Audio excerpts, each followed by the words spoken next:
I think that there are some things that are kind of, for sure, similar in our human experience. One of those is this phenomena of never really being fully satisfied with things in this world. Think about it. I mean, you can eat once in the morning and then you're already hungry again. Our bodies need more nourishment, right?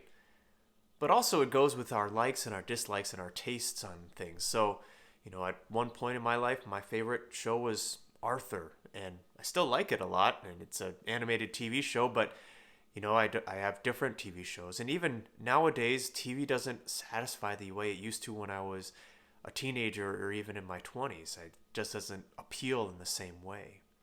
Social media has its ups and downs. Even though it's made to be addictive, it's something that doesn't quite satisfy in the same way after a while. So we always find ourselves wanting more. We always want something greater, something deeper, something more true, something more beautiful, something more good. Yet we always find ourselves grasping for that. We never really know what it is that we want. We get a sort of image of what that true desire is of our hearts. It's what God has put in each of us, the desire for Him. And He gives us this parable today when he says, imagine that you go to your friend in the middle of the night and ask him for something, for a loaf of bread, and he doesn't want to give it to you, but you keep being persistent. He says, well, in the same way, the Father gives to His children, to all of us, what it is we desire so greatly. We desire really His very self. And He says, what one of you would not give your children a good gift, so too the Father will give the Holy Spirit to those who ask.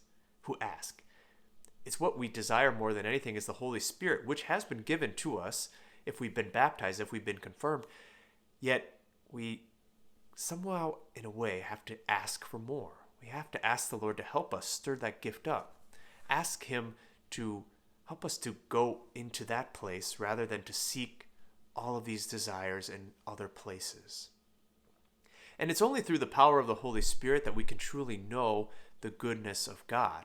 So, for instance, today we celebrate the feast day of St. Bruno, and he is the founder of the Carthusian order, which was a rather strict observance of monasticism, where they rarely talked, and it was very strict, probably the strictest that we can imagine today.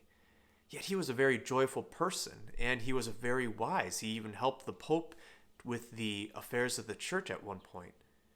How could you say that someone would want to go into that sort of lifestyle and be joyful about it? Because they have the Holy Spirit. They have something that's deeper than the desires of this world. They have found something that will truly satisfy, that as they continue to go deeper in that relationship, it satisfies more and more.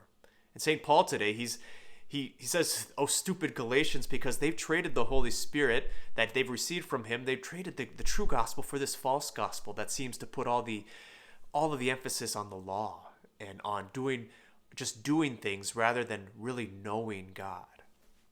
It's through the Holy Spirit that we truly reach our desires. And really, we're never going to fulfill every one of our desires in this life. But the Holy Spirit points us toward heaven. That's where we desire to go one day.